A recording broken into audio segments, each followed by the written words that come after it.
Big news, pepperoni fans. Marco's Pizza is celebrating America's favorite topping the best way we know how. It's Marco's Pepperoni Fest with 3 pepperoni-stuffed showstoppers. Sink your teeth into our new pepperoni bread for just $5. Grab a cheesy pepperoni pizzoli handheld or go big with our iconic Pepperoni Magnifico pizza. Get all these bold pepperoni flavors at prices worth cheering for only during Marco's Pepperoni Fest. Use code PEPFEST. California residents use code PEPFESTCA. California prices higher. Limited time only. Price and participation may vary. Fees and restrictions may apply. See participating stores for details.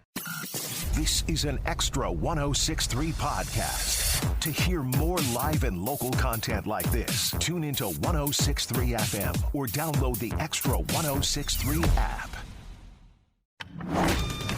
Extra 106.3 and a Second Chance Bail Bonds are here to back your blue. Back Your Blue highlights special initiatives, criminal justice programs, and community events aimed at keeping our communities safer. Join a Second Chance Bail Bond CEO Daniel Matalon and host Tug Coward to learn some good news about and from the law enforcement and justice communities. Now it's time to Back Your Blue on Extra 106.3 FM and the Extra 106.3 app. Welcome to Back Your Blue on Extra 106.3. It's always a pleasure to hang out and talk with Daniel Matalon. He is the founder and CEO of a Second Chance Bail Bonds and a Second Chance Monitoring. A dude is all over the place. I don't know how he keeps up with the things he's got to keep up with. I'm always impressed by you, and thank you for giving us the platform to do this show, man. How are you? Good. Doing well. All right, man.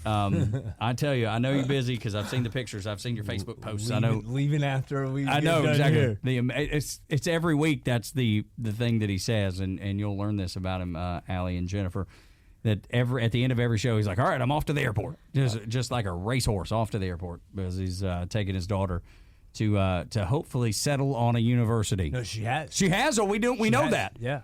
And we just last a week ago Sunday. Okay. We got she got a call from SMU. Woo, the Mustangs. Got an offer from SMU, so she's committed to SMU. Big time. SMU going to ride equestrian at SMU. Yeah. How excited is she?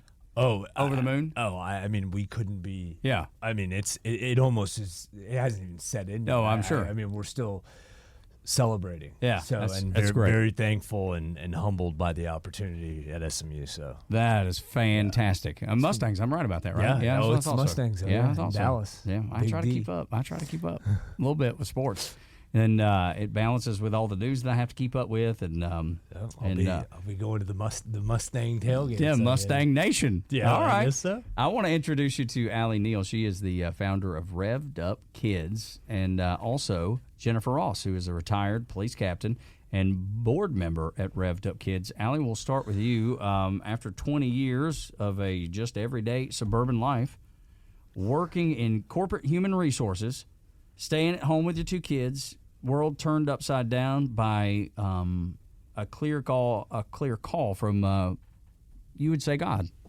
I would say God. Yeah. Stay-at-home mom for 15 years, and my husband's company was sold. And when his company was sold, he lost his job of 26 years, and it was time to start praying about what the next chapter looked like. And apparently God decided the next chapter looked like Revved Up Kids. So it was very much out of the blue. It was very much an experience as if it was an Old Testament type dream where God just said, I need you to go and do this, and here's how you're going to do it, and here's exactly all of the details. And I didn't have any experience in this issue area. It came completely out of the blue, and it felt undeniable. Like I needed to do, there was no way that I could turn my back on it. And I'm a person who, my whole life, I had waited for like three knocks before I answered God. Like, that's right. Like the first time, I hear you, but I really think if you really want it, I need you to tell me 3 times. Be really clear. Yeah, but this was beyond clear, and I just had to pursue it. And that was spring of 2009. That was 16 years ago, and it's been 16 years of this daily walk of faith. I've been astounded by it. I think a lot of people would not believe it I wouldn't believe it, except I'm living it. But, Right. but if it were a story you had heard, you'd be like, hang on. No, there's no way. But yeah, it's been 15 years, 16, That's incredible. 16 years. And you and your husband, David. Yep. Do you want to explain what Revved Up Kids is really quick? So Revved Up Kids is dedicated to protecting children from sexual abuse. So it's a really dicey issue area. Yes, ma'am. Really difficult. A lot of people in this space are in it because of personal connection to the issue. And that was not why we got in it. So you've talked about the divine, which I believe 100%. As a faithful man, there's nothing you could have said there that would have thrown me off the scent, I don't believe. But talk about why this category. What was it that God pushed you into and said, this is the place. Here's the third knock. So after the revelation, which by the way, that's why I named it Revved Up Kids.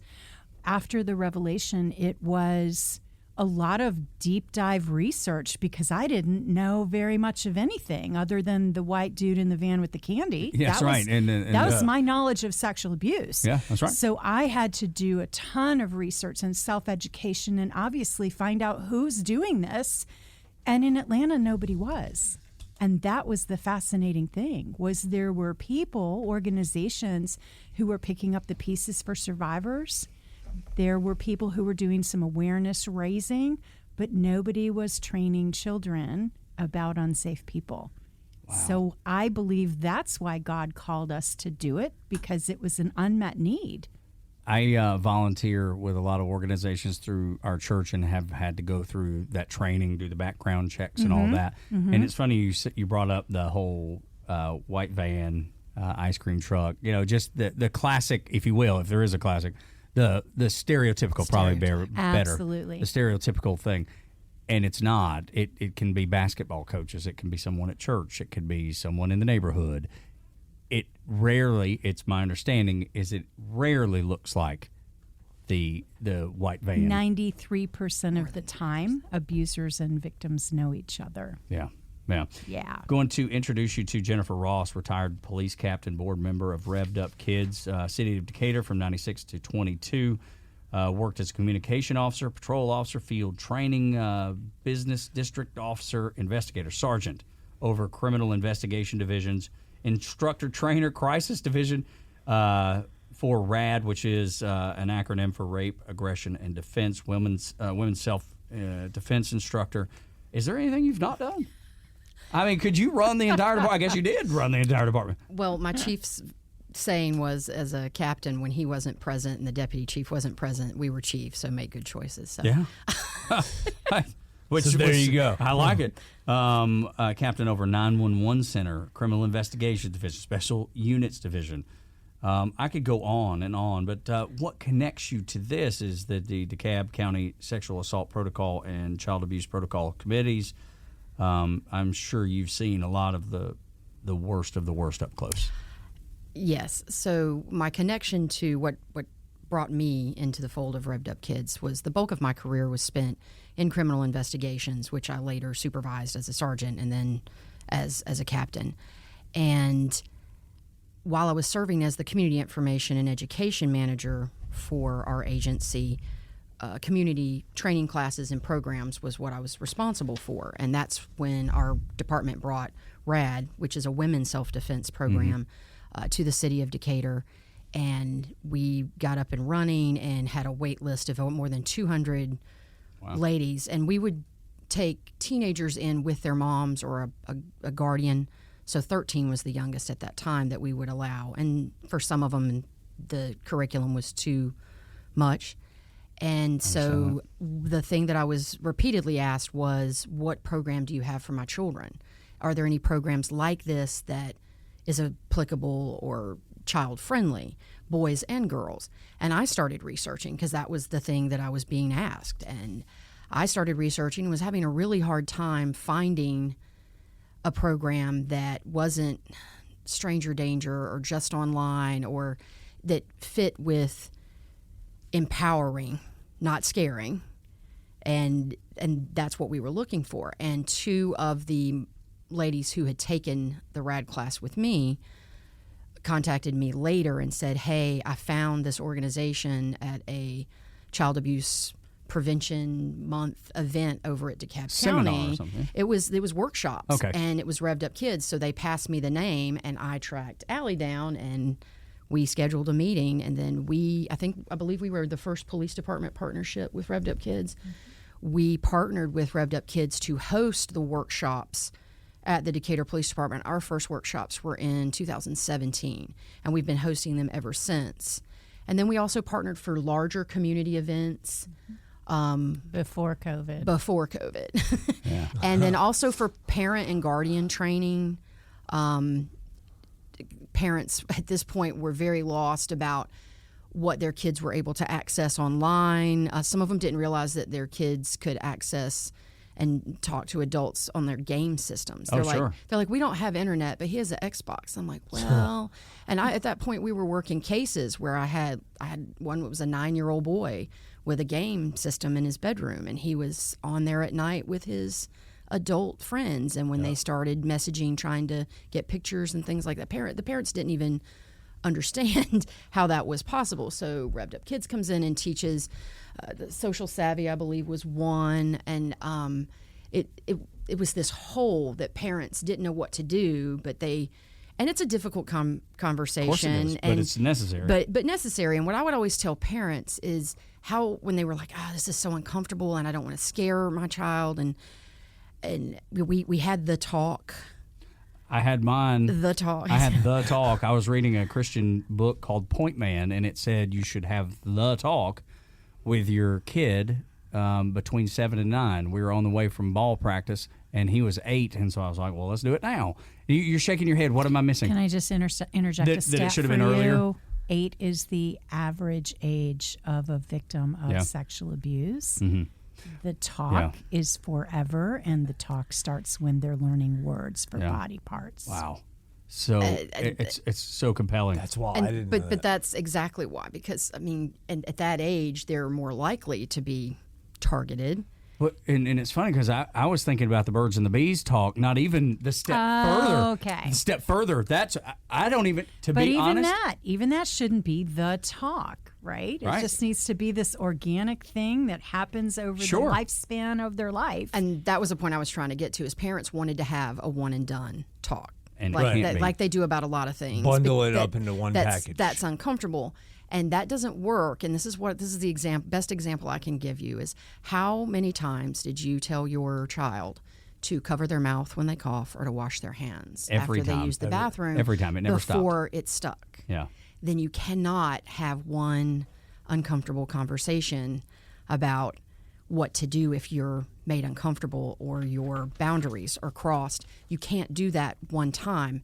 And it's because it's uncomfortable for a parent, because you don't want to imagine that this is even a possibility. That's right. But every teachable moment that you find needs to, and if it's woven in from the beginning, then you have children that are very confident to recognize and speak up when someone crosses a boundary. Revved Up Kids is the organization that we're telling you about today, with founder Alli Neal and retired police captain and board member of Revved Up Kids, Jennifer Ross. When we continue, we'll get into the. I wrote down so many questions as y'all were talking. It just kept coming to me over and over and over again. So we'll get to some of those and hopefully leave you with some really, really good information about keeping your kids safe. Next, here on Back Your Blue on Extra 106.3. Big news, pepperoni fans. Marco's Pizza is celebrating America's favorite topping the best way we know how. It's Marco's Pepperoni Fest with 3 pepperoni stuffed showstoppers. Sink your teeth into our new pepperoni bread for just $5. Grab a cheesy pepperoni pizzoli handheld or go big with our iconic pepperoni Magnifico pizza. Get all these bold pepperoni flavors at prices worth cheering for only during Marco's Pepperoni Fest. Use code PEPFEST. California residents use code PEPFESTCA. California prices higher. Limited time only. Price and participation may vary. Fees and restrictions may apply. See participating stores for details. Buying a car shouldn't be a mystery. Hi, I'm Stacey Ellis, Vice President of the Jim Ellis Automotive Group. At Jim Ellis, we believe in complete transparency because you deserve to know exactly what you're getting. That's why we show you all the numbers, no hidden fees, no surprises. We explain every option clearly so you can make the right decision with confidence. And if you ever have questions, we have answers. Our team is here to guide you, making sure you're informed and in control every step of the way. At Jim Ellis Automotive, we don't want to sell you just any car. We want to help you buy the right car, because doing the right thing for you is what matters most to us. Experience car buying the way it should be. Honest, straightforward, and built around you. And don't forget, Jim Ellis buys cars too. It's the safe and easy way to get maximum value for your car. To get started, visit one of our 21 convenient locations across Metro Atlanta or shop online at jimellis.com. The quick, easy, and convenient way to search and compare more than 5,500 cars, trucks, and SUVs. Jim Ellis Automotive, where you can always expect the best.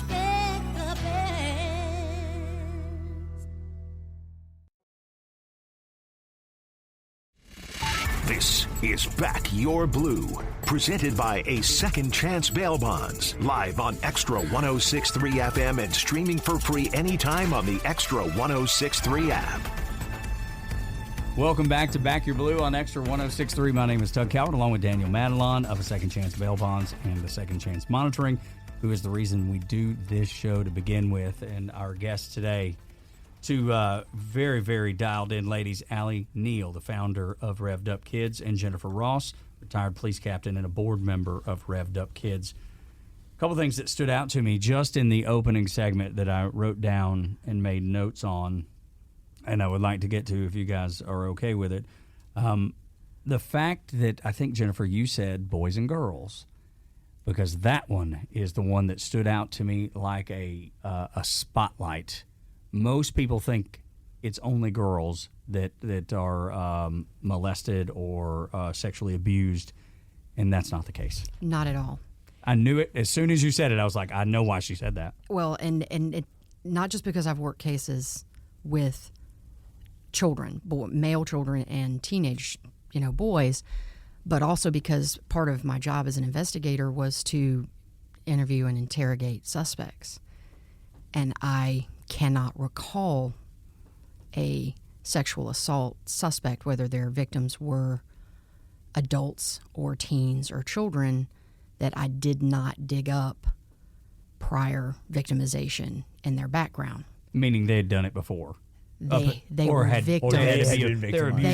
They were victims as children. Yeah, sure. It's this the cycle. It is a horrible cycle, and a lot of times boys definitely don't tell because of the stigma, and then when they do, and I've worked cases like this, the parents, specifically fathers, are so hung up on what their son's sexuality is now going to be, and they don't get them treatment. They don't get them. Children can recover, but sometimes, but especially with boys, the families really lock up with talking about admitting it and admitting it and getting kids help, and so therefore boys end up getting sort of ignored, and then you have a child that's been hypersexualized at a young age, and then they start acting out a lot of times on other children because that's what they have access to. And I've worked cases where I had a 9-year-old boy being assaulted by his 13-year-old cousin, and when we staffed the case at MDT, Metro Multidisciplinary Task Force meeting, we were like, we need to get this 13-year-old looked at. And so then DFACS can step in and order a psychosexual evaluation at the Medlin Center over at Emory. And then it comes out that child was assaulted by an adult female, and it just keeps going and going and going until something happens. And boys get forgotten, unfortunately. Do you think it's acceptance, though? Like that's why they're not, like, maybe the family's choosing not to deal, you say it's a cycle and it keeps going and going, right? Like, so what is that? It's certainly not acceptance. I wouldn't say accepted. It's denial, ignored. In that case I'm Fear. thinking of, I had a child being cared for. Well, right, but I'm saying they're challenging they're not accepting, right? No. Right. So okay, right, they're right. not. Sorry, I thought you meant they were accepting that this is just something that's always happening in our family. Right. Yeah, I'd like to also add something to that, because we have to be careful of making an assumption that every victim of child sexual abuse is going to go on to become an abuser. Sure. That is absolutely not the case. It is a very narrow percentage of sexual abuse victims who are actually going on to perpetrate. That's encouraging. So and that also adds to the stigma that we're trying to overcome. Sure. Because if I'm a victim of sexual abuse and I disclose that to you and you assume that means I'm raping children, Right. why would I ever tell anybody? Why would I ever right? admit to that? Yeah. So we Or have to that we have happened to me. walk a fine line of there are a massive number of victims, survivors who have never gone on to abuse another child because they would never want to perpetrate that horror. They know what it's like. On another yeah, exactly. So And I'll tell you, the training that I went through with my church to be able to help with a couple of the the outreach organizations through schools and all that, they never address that. And that's not and I'm not saying that to badmouth my church. They're doing probably the best they can with the information they have.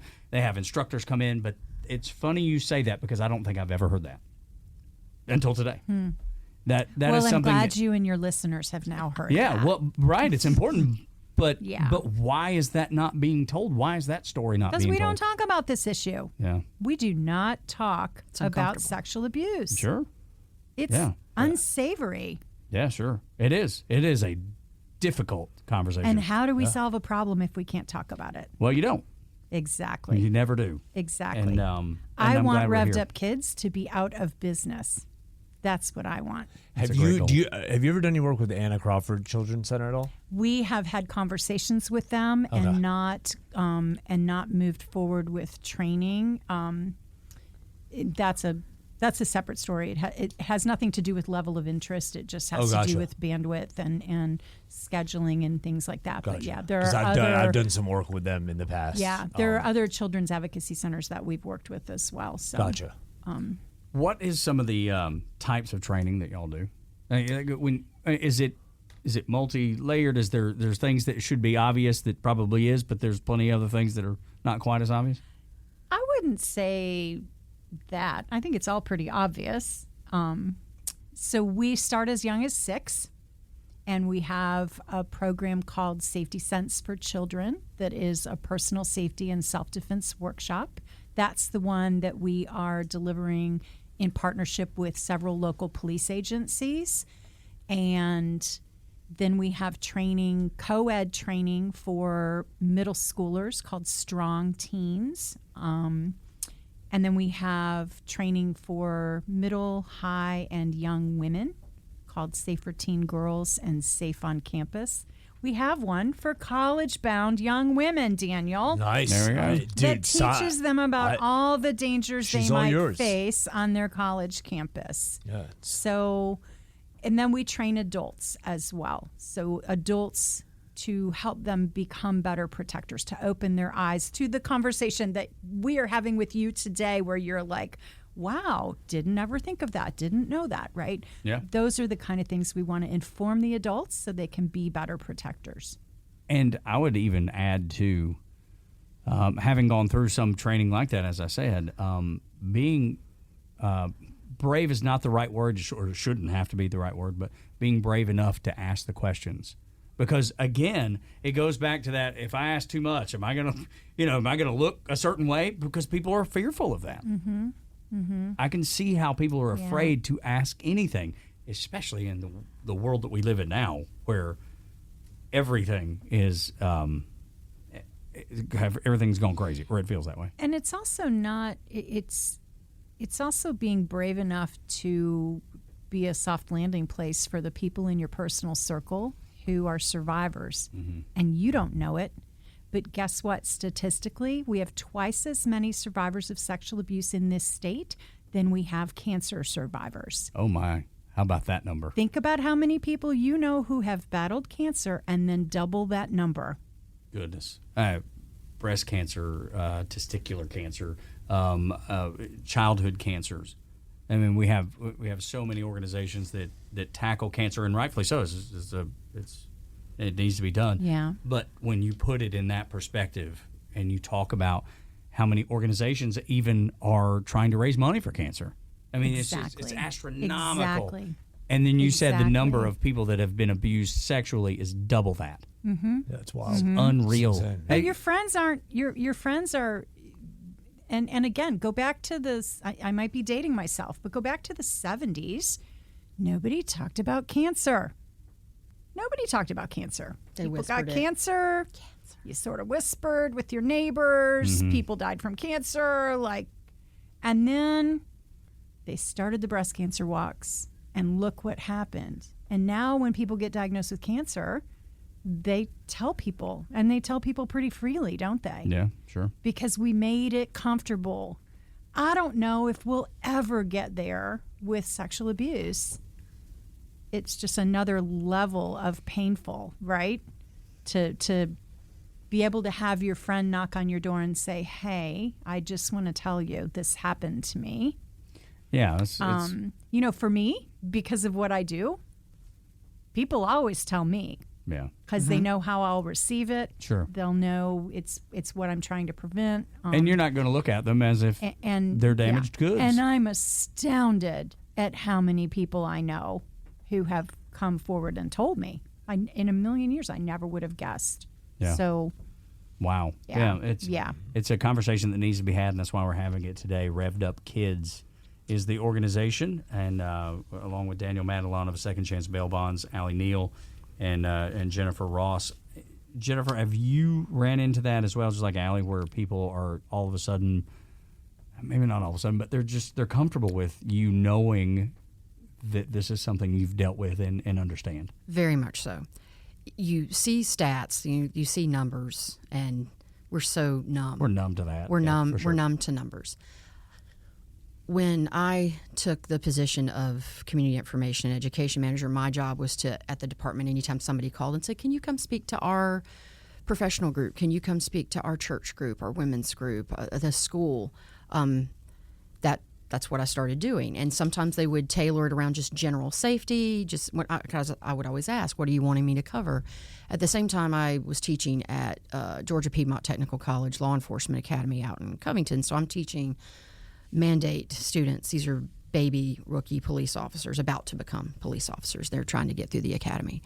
And it happened constantly. I would say 95% of the time that I taught at the academy or spoke or taught some sort of little class, just speaking at a community, to some type of community group or organization. And then when we were teaching the women's self-defense course, I would get either contacted afterward or asked to stay back and talk for a few minutes. I've had ladies break down in the class and voice it for the very first time. I've had police officers pull me to the side and say, this happened to me with my neighbor when I was a kid. I never told anybody. My mom doesn't even know. Yeah.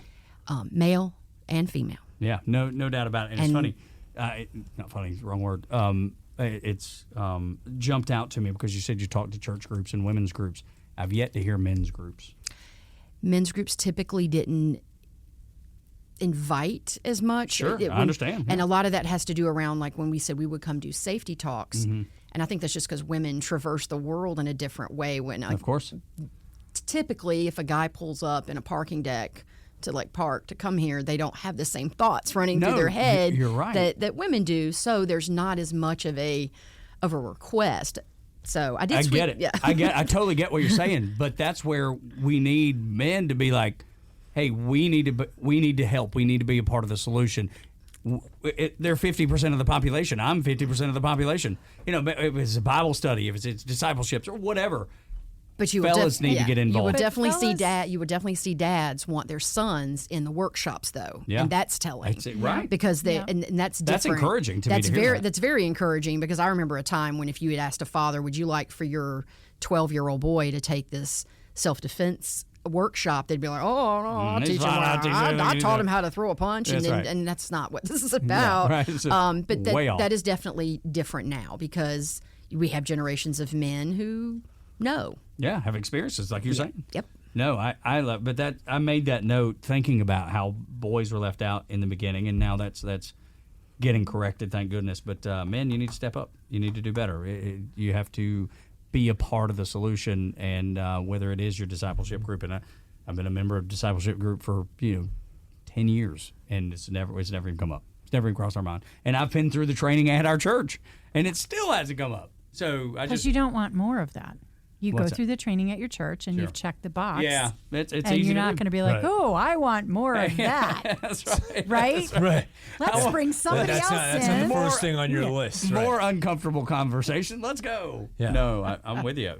But it needs to be done. Yeah, and then it change does the need fact to it be needs done. And I'd like to interject another stat because some of the numbers are compelling. Average age of first disclosure is 53 years old. Wow. Whoa. Is that male and People female? hold this. I just know it to be average age of first Okay, disclosure. got it. Yeah, but yeah.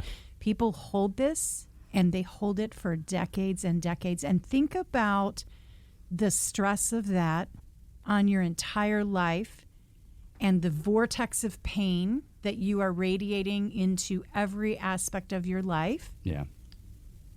And that's what's happening. Yeah. This seems very That's what we have created for survivors to have to deal with because we've made this such a shameful issue and conversation. clear. Yeah. And it's tragic. It's It is. heartbreaking. The training, where does it take place? Community centers, schools, churches, yes, homes? Yes, yes. Oh. Police We, departments. yeah. departments, yeah. Yeah. So our current police partners, I do want to give a shout out because we're Please on do. Back Your Blue, right? Yes. Yes. And I heard, Yep. obviously DeKalb, right? That was- Decatur. City of Decatur. Decatur. So our current police partners are DeKalb PAL, the DeKalb Police Athletic League, City of Decatur Police Department, City of Roswell Police Department, and Sandy Springs Police Department. And we're just about to add Gwinnett PD this fall. So really excited about that. Those partnerships have been really great. They've been very mutually beneficial. We are turnkey, so we go in and it's very little bandwidth on the part of the police department. We create all the marketing. All they have to do is post it on their social. We run the registration. They give us a space and they have an officer there to talk to the kiddos.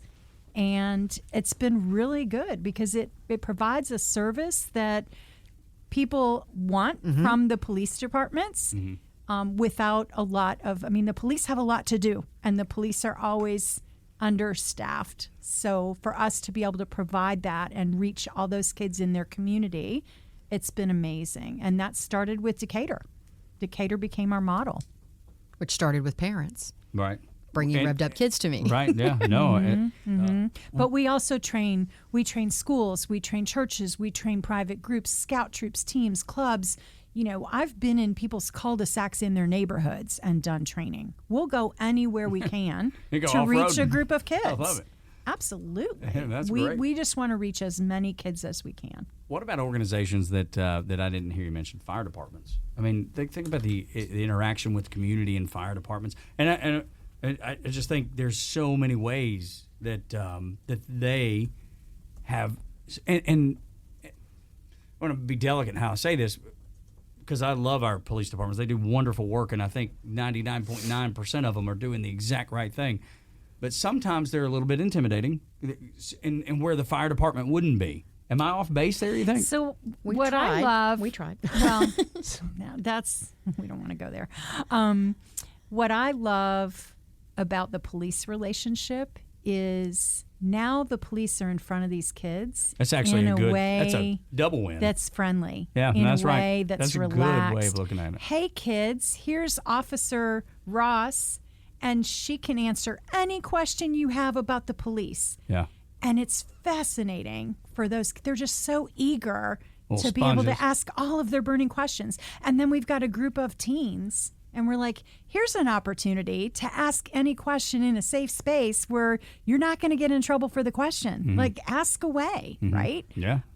So we're sort of bridging a gap. I like it. Where there's community policing is becoming more and more of a big, important part of policing, and this can be a piece of that. Jennifer, did you see that in your career too, or is this something more now that's happening better? It depends on the agency and the community. Okay. So I started with City of Decatur in 1996, fresh out of college, and one of the reasons that I chose, my father was an Atlanta police officer, so I grew up in police culture, and I didn't just put out applications and go to the first agency that took me because I was surrounded by police officers, and so I did research, and one of the reasons that I was drawn to City of Decatur and ended up working there was because they had early on, mid-90s, a focus on community policing. And so I consider myself to be lucky that I grew up as a baby rookie officer and into my career at an agency that allowed me opportunities for interaction with community members that wasn't responding to calls and making traffic stops. Because when that's all you do, and unfortunately there's just agencies where that's all they have time for because of staffing and just volume. But when you do not have those opportunities for the officers to go talk to kids, go talk to a church group, go teach a class, anything like that, and all they do is run calls and work shift and make traffic stops, you don't grow an emotionally well officer. I can see that way. You have to pull them out of that and let them interact with the world. Because otherwise it's just mechanical. Well, it's completely skewed to everybody's doing something wrong, and this is all I do day in and day out, and we're human beings. And you see it. You see the wear and tear on them as human beings. And so, I was blessed to be in an agency that was very important. That was So when I went to the police chief and said, "Hey, I found this organization that Revved Up Kids that does safety and self-defense for kids, and this is what my parents are asking for," I didn't get pushback. I got, "Tell me what we need." That's great. And then from the city staff, the city manager, the commission, what do you need? That's what I got. That's great.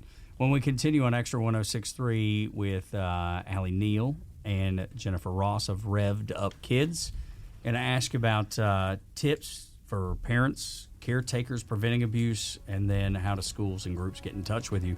We've talked about doing it. Now, how do they actually make that a reality with y'all and getting that valuable training and information? Next on Back Your Blue on Extra 106.3. Big news, pepperoni fans. Marco's Pizza is celebrating America's favorite topping the best way we know how. It's Marco's Pepperoni Fest with 3 pepperoni stuffed showstoppers. Sink your teeth into our new pepperoni bread for just $5. Grab a cheesy pepperoni pizzoli handheld or go big with our iconic pepperoni Magnifico pizza. Get all these bold pepperoni flavors at prices worth cheering for only during Marco's Pepperoni Fest. Use code PEPFEST. California residents use code PEPFEST.ca. California prices higher. Limited time only. Price and participation may vary. Fees and restrictions may apply. See participating stores for details. Buying a car shouldn't be a mystery. Hi, I'm Stacey Ellis, Vice President of the Jim Ellis Automotive Group. At Jim Ellis, we believe in complete transparency because you deserve to know exactly what you're getting. That's why we show you all the numbers, no hidden fees, no surprises. We explain every option clearly so you can make the right decision with confidence. And if you ever have questions, we have answers. Our team is here to guide you, making sure you're informed and in control every step of the way. At Jim Ellis Automotive, we don't want to sell you just any car. We want to help you buy the right car because doing the right thing for you is what matters most to us. Experience car buying the way it should be. Honest, straightforward, and built around you. And don't forget, Jim Ellis buys cars too. It's the safe and easy way to get maximum value for your car. To get started, visit one of our 21 convenient locations across Metro Atlanta or shop online at jimellis.com. The quick, easy, and convenient way to search and compare more than 5,500 cars, trucks, and SUVs. Jim Ellis Automotive, where you can always expect the best.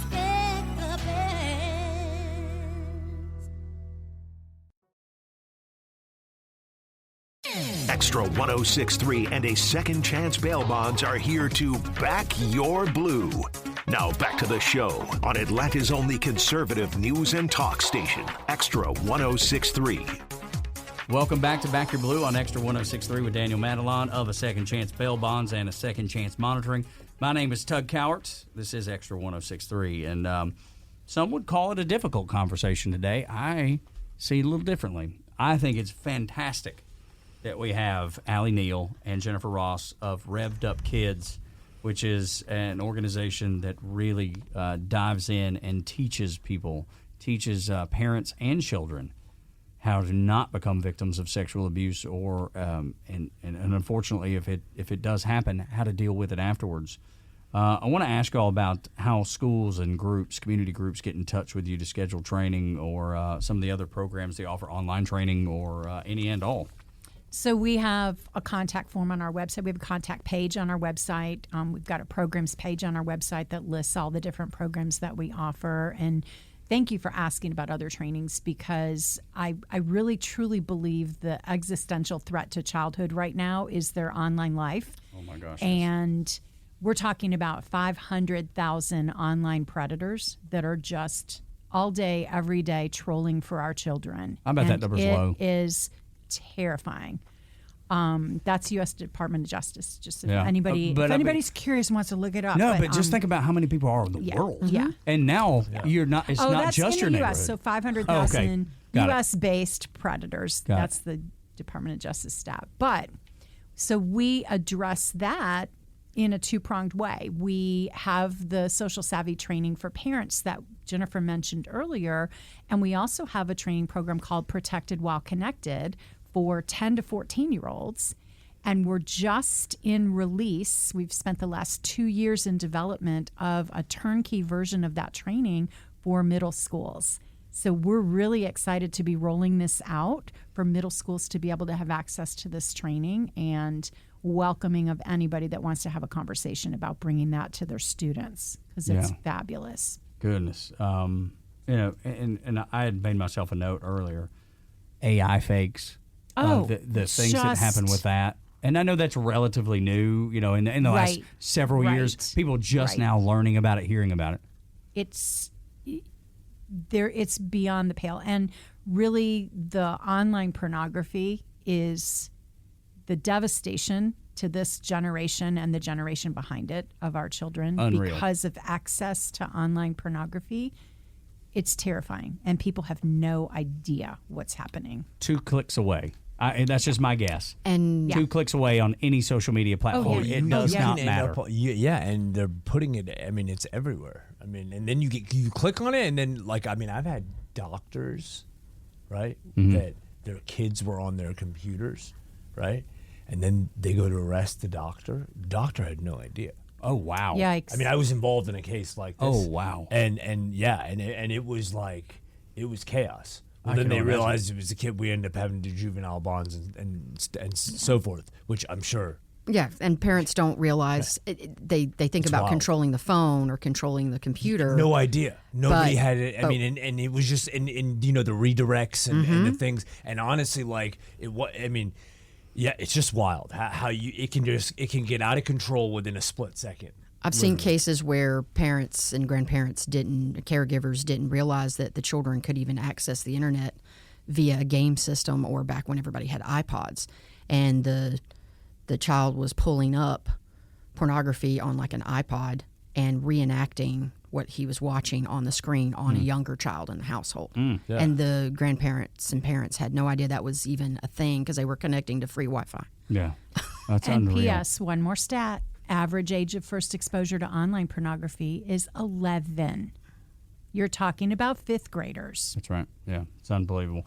Jen, I'll ask you about the training in Decatur that I know you have you see very favorably. Very much so, and I've been to just about all of the workshops sit in on, because I go get everybody in the building, get them directed to where they need to be, answer questions for parents and the kids and teens. I think one of the things that has always struck me after so many workshops is I see the kids and teens come in kind of uncertain, kind of, that their parents have told them we're going to go learn how to defend ourselves. And it's a scary topic. Some of the parents are nervous and a little tense.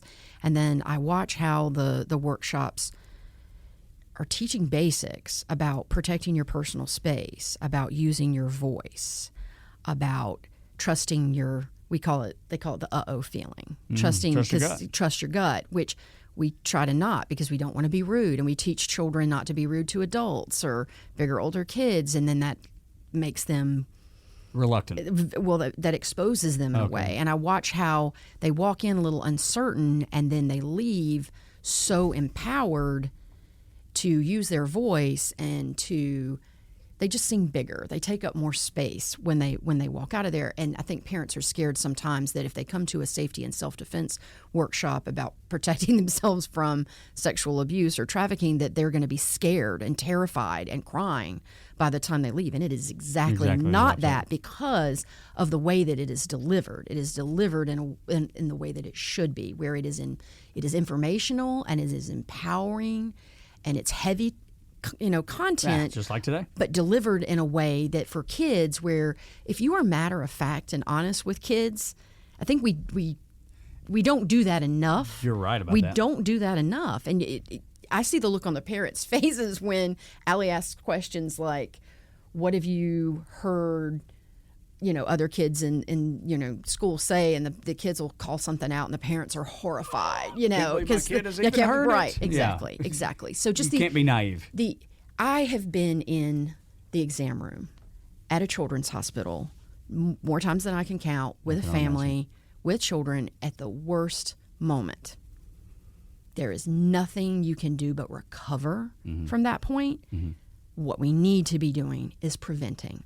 And if you empower a kid to speak up and speak out, that makes them not good victims. Right. And especially in Atlanta, Georgia, with an interstate system like we have and the world's busiest airport. Mm-hmm. I don't know that we're the number one, but I bet Atlanta is. We are a hub. I've no question about it. And just because of geography, exactly we are right. a hub. Oh, yeah. It's unbelievable. Yep. How do folks find you on social media, websites, and that at sort of thing? Revved Up Kids, 2 V's in Revved, REVVED Up Kids, at Revved Up Kids on all the socials, not TikTok.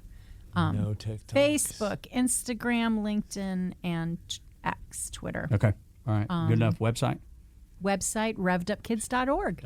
We'll make sure we got the right in there. Anything that we didn't hit that we need to in the last minute here? If there's anybody listening to this show who would be interested in sponsoring one of our police trainings, we would welcome that conversation, because we like to fund those so that they're free to the community. Sure. What does that look like for them? What does it costs us to go in for a day with 3 trainers? It costs us $1,150, and we would brand that person all over the socials, and sure, that's what we do with them. And we write grants. We get some grants. We just got a grant to cover all the Sandy Springs ones in the next school year, so we're thrilled about that. That's great news. But we don't have funding right now for Decatur or Roswell, and we are looking for funding. And we'd encourage the other metro police departments to get involved as well. That would be something absolutely nice. Yeah. Yes, any police departments listening that would like to learn about partnering with us. Do you work with any sheriff's departments at all? No. Sheriff's departments, sure. Yeah. And sure. Those are all natural partners for us. Easy, right? Yeah. It's a heavy conversation, but a necessary conversation, and a really important one. So please, if you missed any of it, go back and listen to it in podcast form. Revved Up Kids, Alli Neal and Jennifer Ross, thank you so much for everything you do. Thank you for being here. Thank you for having us. Both. Great. Thank you, you Daniel. for hosting this. Oh, yeah. This is the least I can do, so thank you guys. This is Back Your Blue with Daniel Madelon of A Second Chance Bail Bonds and A Second Chance Monitoring on Extra 106.3.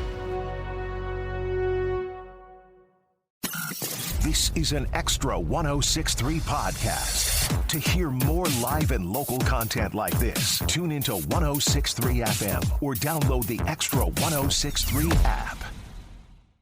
Big news, pepperoni fans. Marco's Pizza is celebrating America's favorite topping the best way we know how. It's Marco's Pepperoni Fest with 3 pepperoni stuffed showstoppers. Sink your teeth into our new pepperoni bread for just $5. Grab a cheesy pepperoni pizzoli handheld or go big with our iconic pepperoni Magnifico pizza. Get all these bold pepperoni flavors at prices worth cheering for only during Marco's Pepperoni Fest. Use code PEPFEST. California residents use code PEPFEST.ca. California prices higher. Limited time only. Price and participation may vary. Fees and restrictions may apply. See participating stores for details. Buying a car shouldn't be a mystery. Hi, I'm Stacey Ellis, Vice President of the Jim Ellis Automotive Group. At Jim Ellis, we believe in complete transparency because you deserve to know exactly what you're getting. That's why we show you all the numbers, no hidden fees, no surprises. We explain every option clearly so you can make the right decision with confidence. And if you ever have questions, we have answers. Our team is here to guide you, making sure you're informed and in control every step of the way. At Jim Ellis Automotive, we don't want to sell you just any car. We want to help you buy the right car, because doing the right thing for you is what matters most to us. Experience car buying the way it should be. Honest, straightforward, and built around you. And don't forget, Jim Ellis buys cars too. It's the safe and easy way to get maximum value for your car. To get started, visit one of our 21 convenient locations across Metro Atlanta or shop online at jimellis.com. The quick, easy, and convenient way to search and compare more than 5,500 cars, trucks, and SUVs. Jim Ellis Automotive, where you can always expect the best.